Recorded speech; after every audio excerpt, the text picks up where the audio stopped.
நாங்கள் எங்கே போகணும்னு நினச்சோமா போயிட்டோமான்னா இல்லை. ஆனால் வி ஆர் ஸ்டில் இந்த ப்ராசஸ்ன்னு நினைக்கிறேன் நான்.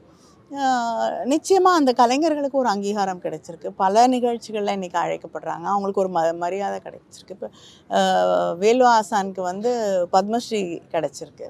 அது நிச்சயமாக ஒரு மிகப்பெரிய ஒரு அங்கீகாரம். அதை தாண்டி இன்னைக்கு நிறைய வெளிநாடுகளில் போய் அங்கே இருக்கக்கூடிய கலைஞர்களோடு இணைந்து பணியாற்றக்கூடிய அளவுக்கு, அங்கே போய் நிகழ்ச்சிகள் நடத்தக்கூடிய அளவுக்கு அவங்களுக்கு அங்கீகாரம் கிடைச்சிருக்கு. திரைப்படங்களில் வந்து நிறைய பேர் பாட ஆரம்பிச்சிருக்காங்க இந்த கிராமிய கலைஞர்கள்.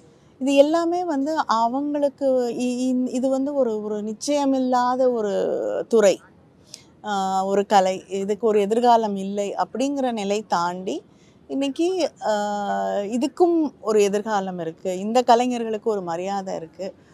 அதை தாண்டி இது வந்து என்னுடைய கலை வடிவம், என்னுடைய மூதாதையர்களுடைய கலை வடிவம்னு இதையும் செய்து கொண்டு தனக்கு பிடிச்ச ஒரு வேலையோ பார்க்கணுன்னு நினைக்கக்கூடிய ஒரு விஷயத்தையோ செய்து கொண்டு ரெண்டையுமே ஒரு பேஷனாக இந்த இதையும் செய்து கொண்டு இருக்கக்கூடிய இளைஞர்கள், இளம் பெண்களையும் நம்ம பார்க்குறோம்.